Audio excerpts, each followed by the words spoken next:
So, hello everyone. My name is John Lewandowski. I'm the founder and CEO of Podclass Pro. Today I'm joined with my co-host Podclass Steve, once again, our digital coordinator and our premier English teacher on this website. Today we're joined by a wonderful guest by the name of Malcolm Collins. He runs the Collins Institute as well as pronatalism.org. So, I'll turn the floor over to you, Malcolm. How are you doing today?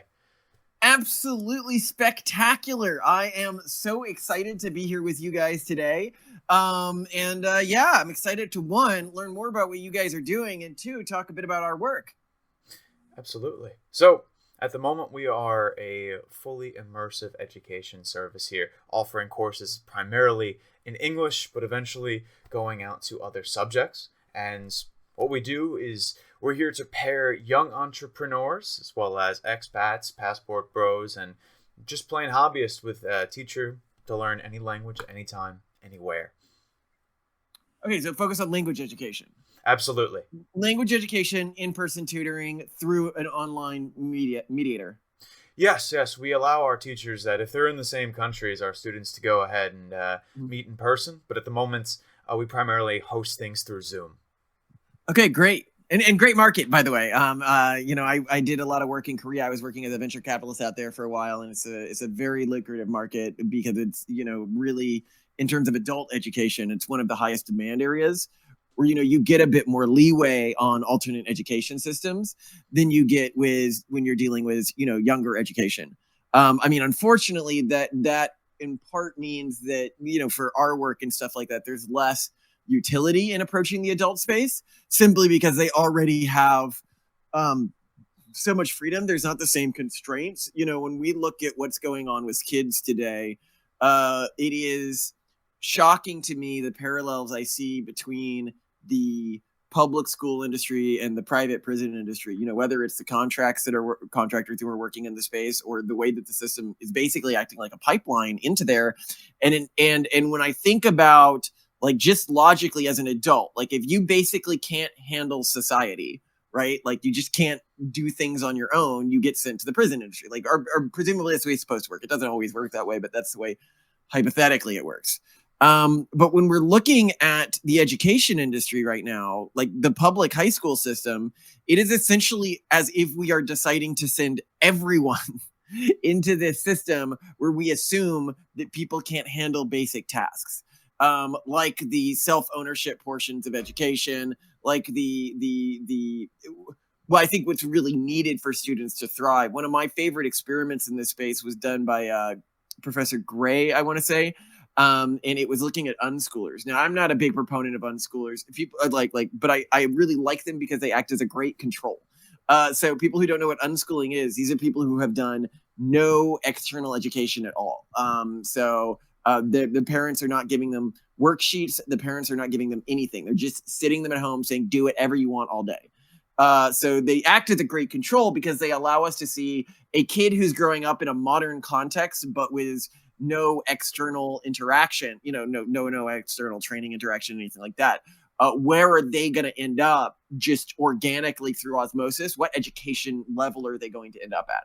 And what we see is that these kids who are unschooled are actually getting into college and graduating college at higher rates than kids who go through public school.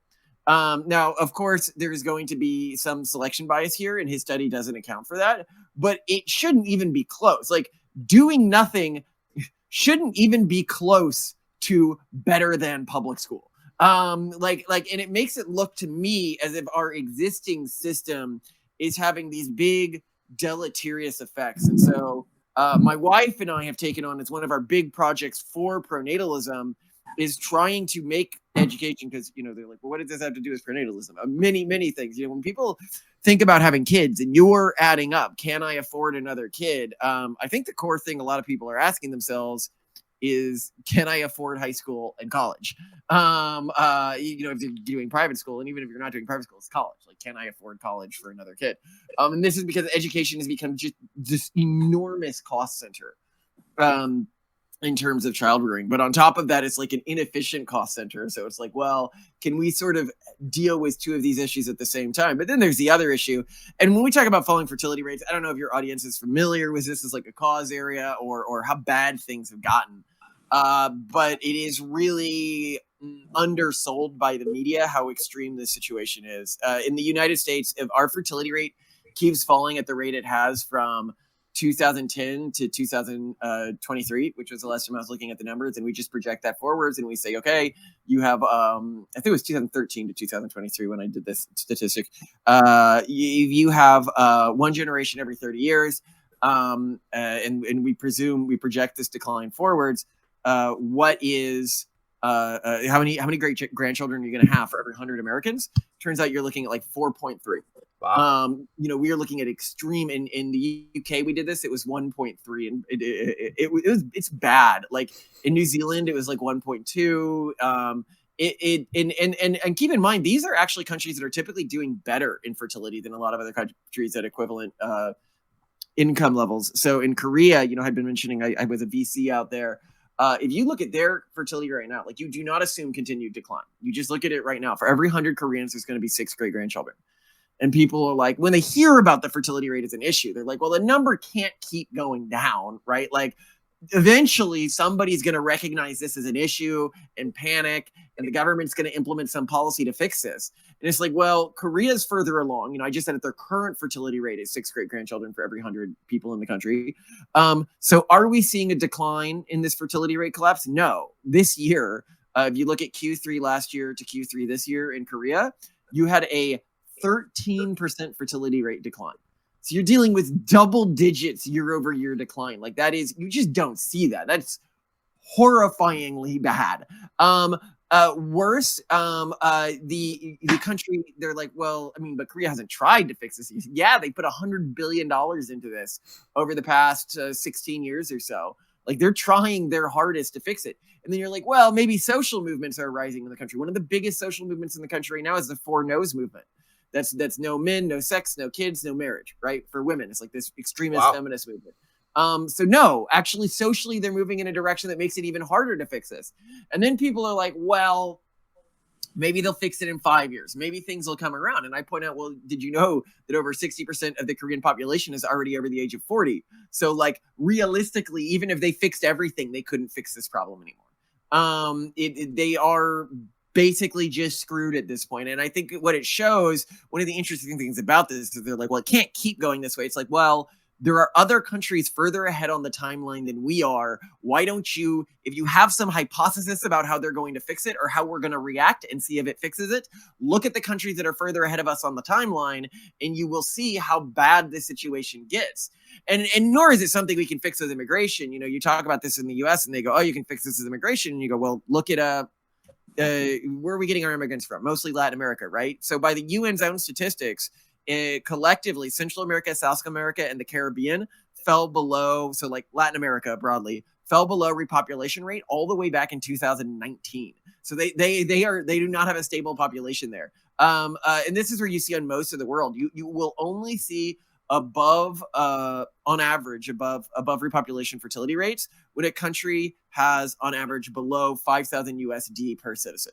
And so this is mostly in Africa right now, but even in Africa, we're seeing rapidly dropping fertility rates. So, geopolitically, this is definitely going to be the major issue of our kids' generation, and likely of our lives, going forwards. Of the century, no doubt. Yeah. Much more than like people are like, oh, the ocean could raise, and take 30% of landmass. And I'm like, even if the ocean raised and took 30% of landmass, that means nothing if at the same time population has declined by 95% on most of the economically productive land masses. The real estate no longer means what it used to mean. You have a completely changed economic order. And so one of the things we work on, and one of the reasons why education is important here, is not just from the economic position, because a lot of people are like, I can't afford to raise a kid. And I'm like, well, unfortunately you can. And they're like, well, what do you mean? I go, within and between countries, the less money you have, the more kids you have. So like, obviously it's not an issue of money. And cash handouts don't really get fertility rates up. Like this last year, Hungary spent 5% of its GDP, not this last year, the year before that. I'm still working on my old statistics here. I forgot the new year. Trying to get its fertility rate up. And it got it up by like 1.6%, which is like tiddlywinks, for 5% of your GDP. And it shows, just remember, I'm talking in Korea, we're talking about like 13% year over year decline. And in China, a lot of years you get like 20% year over year decline. So one of the things that we work on to try to protect fertility rate is within countries, everybody knows there's high fertility groups. We have high fertility groups in our country, right? What do those groups look like? They're typically two populations. They're typically, conservative religious traditions, and they're typically immigrant populations. Although even those groups aren't that high, but the problem is that the school system sees it as a mandate to erase both of those groups' cultural heritage and make them more like the dominant cultural group, the urban monoculture, we call it. But the problem is that group has like no kids. So it's a cultural problem. So how do you protect fertility rates? You need to protect these cultural groups that deviate from the mainstream moral systems, cultural systems of our society. And that the core way to do that is through an education system that doesn't believe it has a moral mandate to erase their cultures. So that's why this is so tied together for me. It's both the create a education system that is genuinely pluralistic, genuinely respects people's differences, and create an education system that is actually effective, and create an education system that is, in addition to those two things, actually affordable. And when I say effective, like this gets really interesting here, because I don't think that the education system was always this bad. I think that we have seen a rapid decline in the quality of our education system. And if you talk to teachers, a lot of people think this has been like a linear thing, or it's just people complaining about wokeism. And it's like, no, like we are actually seeing, like, if you go and follow teachers who teach high school on Twitter or YouTube, and they talk about the kids they were getting 10 years ago versus the kids they're getting today, this is not a linear change. Okay. This is a either an exponential change or just a complete sea change in the environment that these kids are growing up in, that is leading to kids who are dramatically behind where kids were historically.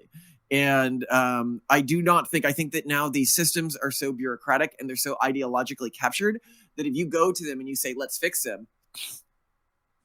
One of my favorite examples of this, I think it was Mark Zuckerberg or Bill Gates. I want to say Mark Zuckerberg. He gave $100 million to the Newark school systems. This is outside of New York. And his plan was that he would pay teachers more depending on how they did. Like the idea was, they're not augmenting teachers' pay. They're not augmenting anything like that, right? Like it's just more money for teachers who did better. Well, the teachers union in Newark said, no, you're not allowed to do that without a bribe to us first. They had to bribe, I think it was 45 million of that. So around half of the money to the teachers union to be allowed just to pay some of the teachers in that union more for doing better. That is how hostile the existing environment is to even common sense reform. If you don't outlaw teachers unions, there is no way you can fix this. And there is no way you're going to be able to outlaw teachers unions, because they are a core voting bloc of the Democratic Party in this country. And they just don't care. One of my favorite quotes from the teachers union is the former head of the teachers union in New York, in Manhattan. And he said, we'll start advocating for students' best interests when students start paying teachers union dues. And of course, like he's not being evil when he's saying that. He's just telling the truth. His constituency is the teachers, and his constituency is disproportionately not the new or innovative teachers who are just out of college and still have a passion for their job. His core constituency are the ones that have been there the longest and make up the largest voting bloc, which are the ones that have paid the most into the union.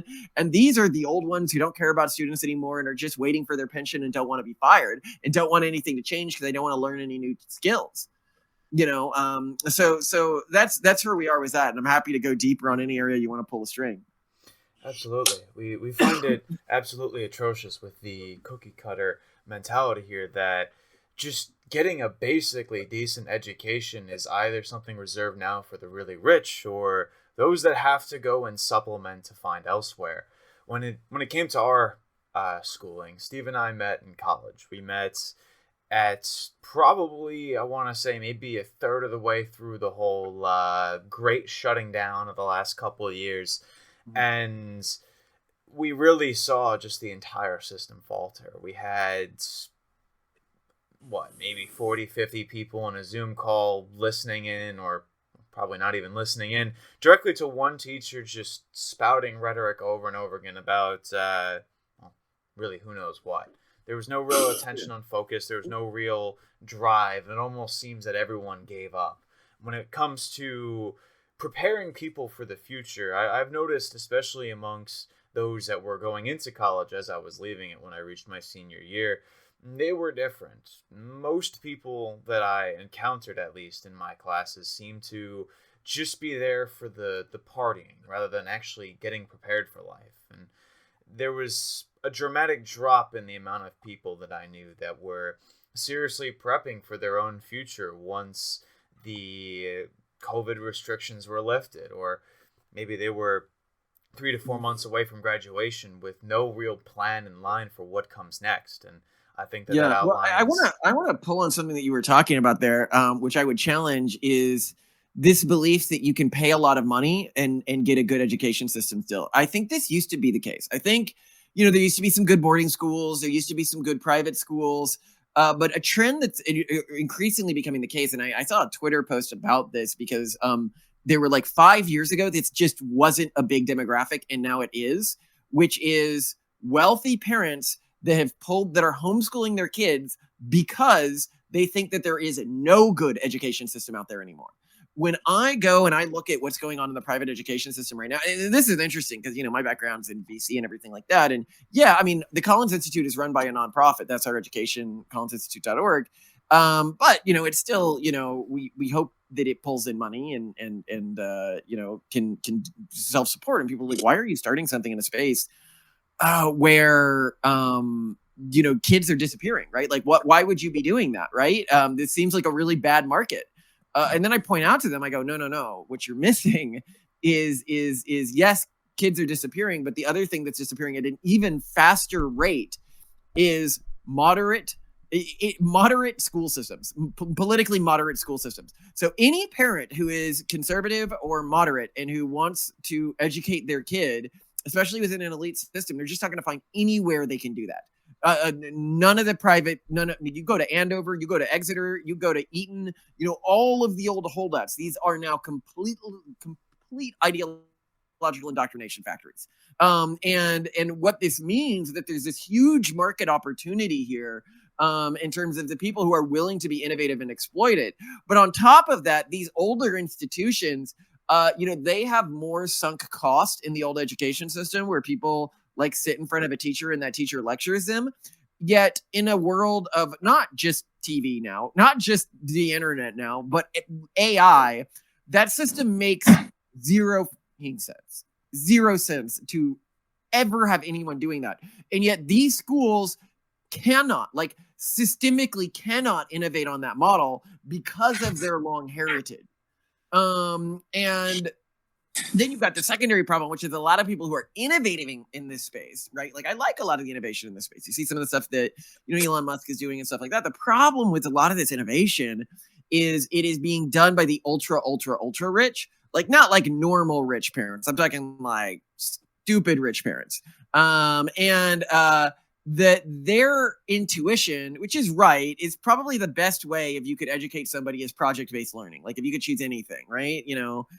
Create projects which teach the kids a number of skills that the kids then have to work through, and those projects are specifically tailored to their interests. The problem is that this is like the least scalable education system imaginable. And it is what they intuit is a good idea, because when they approach the problem, they're approaching it asking, if I had infinity resources and I was rethinking the education system from scratch, what would that look like?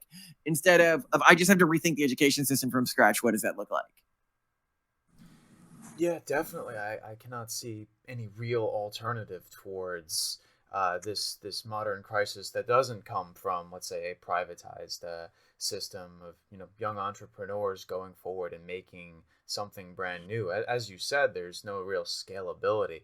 And for us, that came very apparent mid-coronavirus pandemic, when it came to doing something outside the classroom. All desire to want to participate completely dropped off. And as we discussed, Steve and I, in our last podcast, where we had a good friend of ours on, who was a young entrepreneur as well, and we just discussed how throughout all of COVID, all it was just having simple conversations. And as you said, the ultra rich are the ones that are almost leaving the system because they do not have anywhere to go. And if the upper class and the one that you'd think would have the best possible education for their children, for those that work around them, is getting out of the system, then there really isn't an excuse to stay in at that point. Because and what's interesting about what you guys are doing, and it is interesting that it specifically doesn't overlap with anything that our school is doing.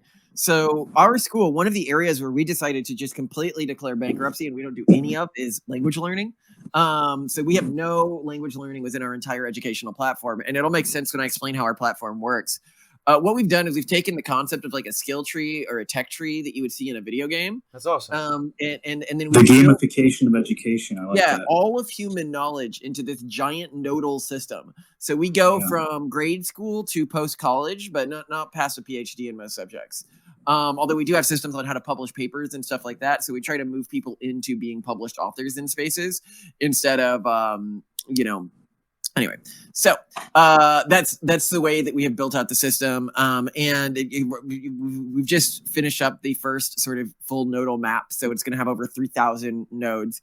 Every one of these individual nodes, you click on it, it'll say what you need to learn. There's a test you can take. And if you complete the test, it then, unlocks access to the nodes above it. Within each node is a series of links, like a Reddit page or like a Hacker News page of all of the places you can learn that information. And students can create and upload their own. So if a student it doesn't think there's a good link for something, they can create a YouTube video and then that can become one of the links. And their votes are mediated by how well they did on the test within those subjects. So that is like a cloud tree of all human information that also acts as a learning system.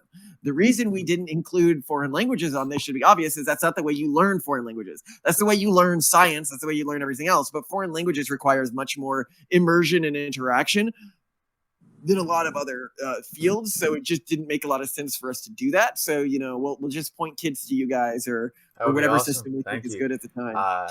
When it comes to the more mainstream new way of learning it for a foreign language, you have a green owl that oh so menacingly will always try to make sure you do your lesson, that has robotic voices repeating to you random words and phrases like the library is red, or there's an elephant in the house, or something that's never really going to push you over the edge to get you actually fully speaking. And honestly, you and I are both coming at this new reformed form of education in the same real direction. You're more of an immersion training based off of the game system of basically everything but languages. Whereas with us, we focus directly most of our energy into making sure these people are able to find a lesson whenever possible and speak. That for us is the most important part of getting people ahead in their language learning abilities.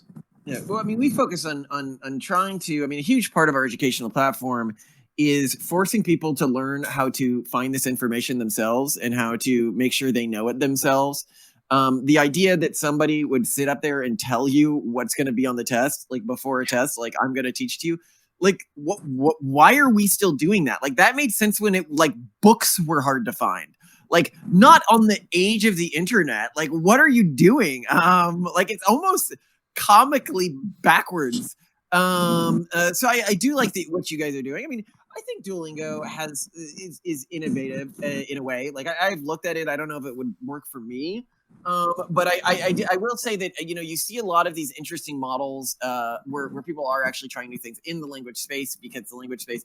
Now, unfortunately, I think the real answer in the language space is we need to change when we're teaching language. We need to have better language courses for extremely young kids, toddlers. And that's just not something that we have right now. And I think that that's the key to unlocking infinite more language potential in our society. But obviously that doesn't help somebody who's already, older.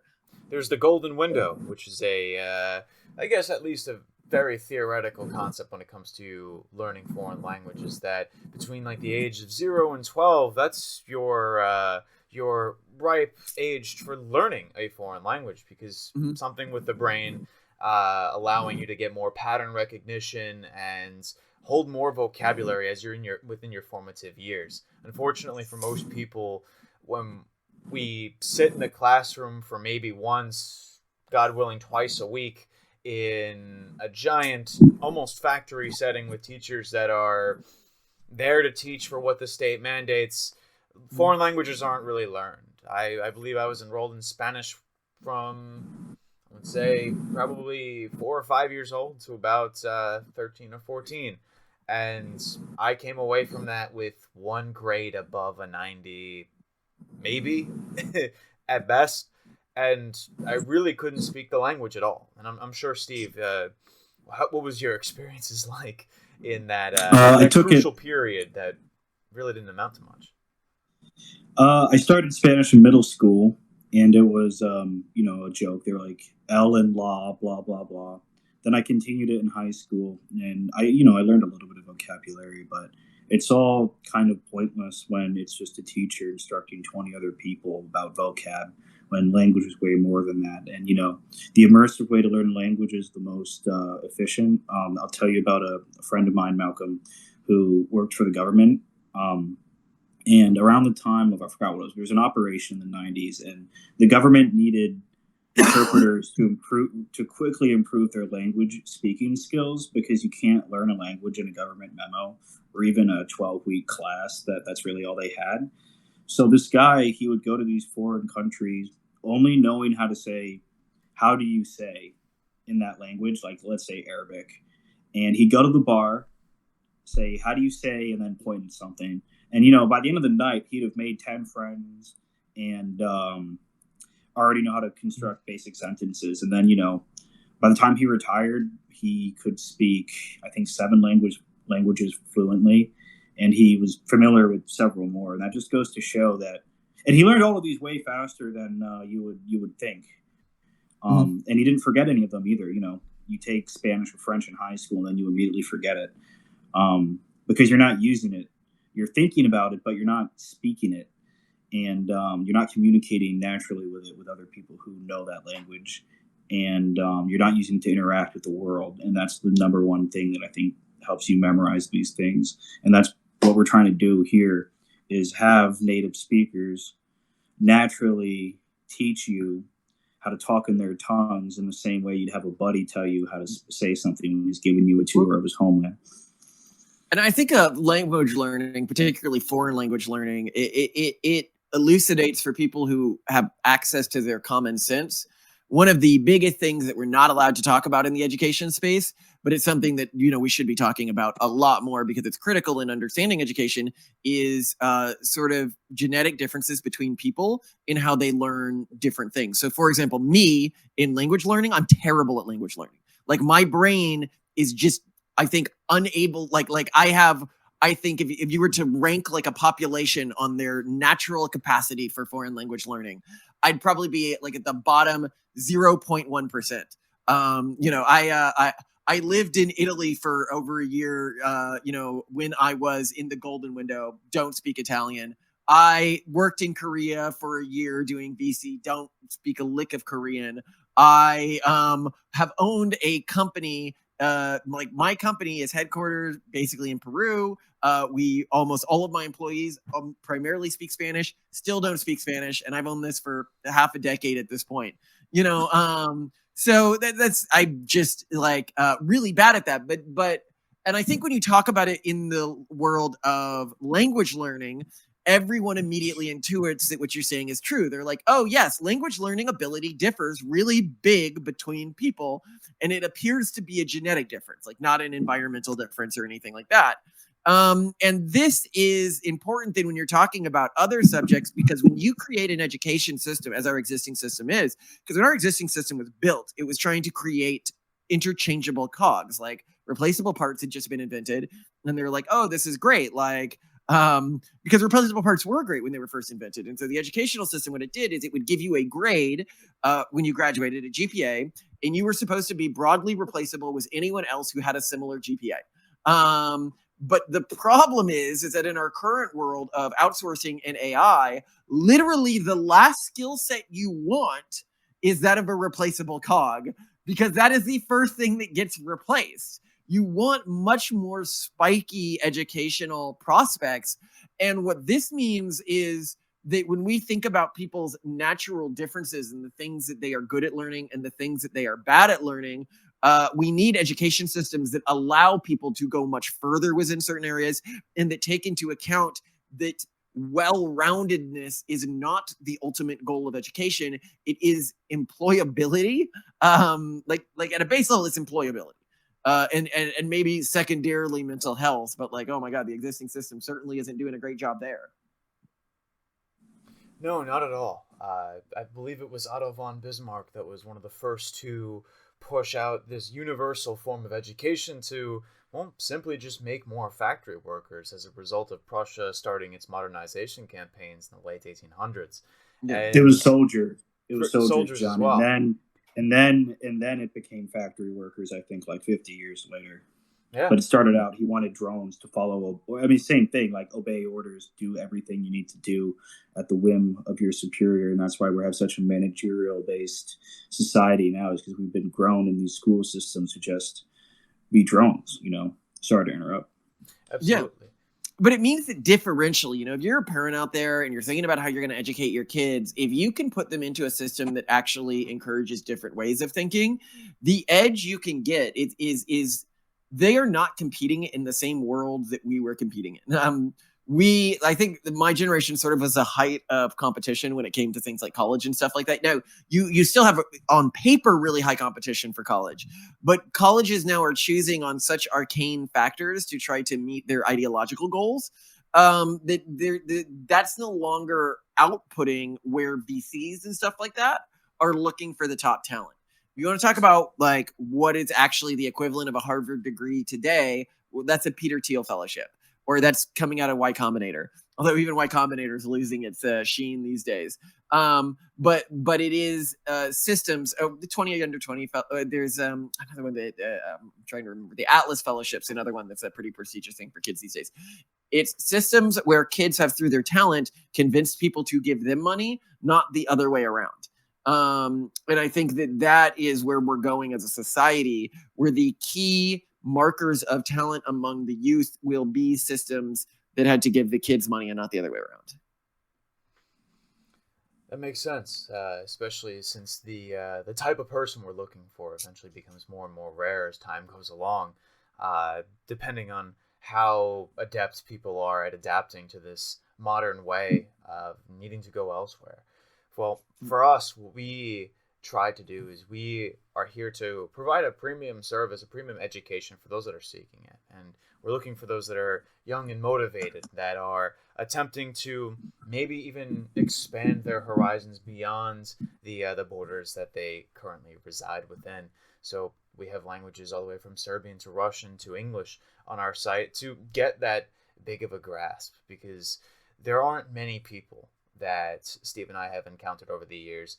We could actually say, like, okay, they're here with an extreme marketable skill and they're going to go do X, Y, and Z. It seems that a lot of people in our generation, Generation Z, rather want to rebel against the world that their parents, the boomer generation, built, yet at the same time provide no actual alternative, since they've grown up with the comforts and the potential for a better life than their parents had. I remember growing up hearing that, oh, once you get through school, make sure you get all of those high grades, those high marks, and get to a great college, and then from there on, you have a network of alumni and friends and all that to call upon.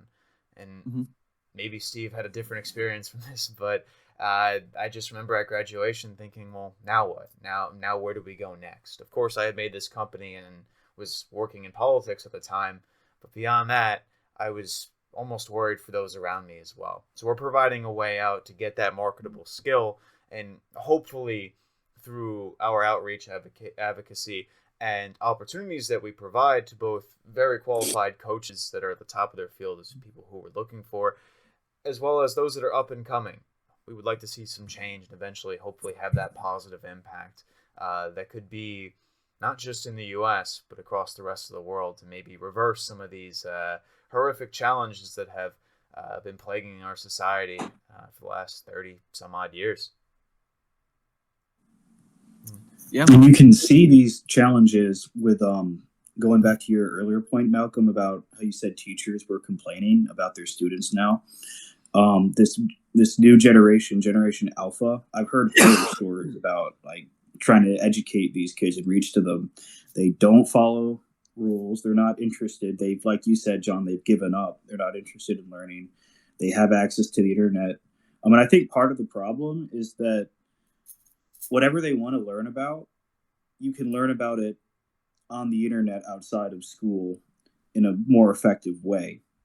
And so what I'm trying to say is that the new system of education that will eventually and inevitably and naturally take place is this system kind of, I think it'll really collapse with the alpha generation. But anyways, once the new system comes in, whatever it is, I think it'll have more of that node-based, even gamification, where you can earn experience, because that's what these kids are used to, right? They play Roblox and stuff like that all the time.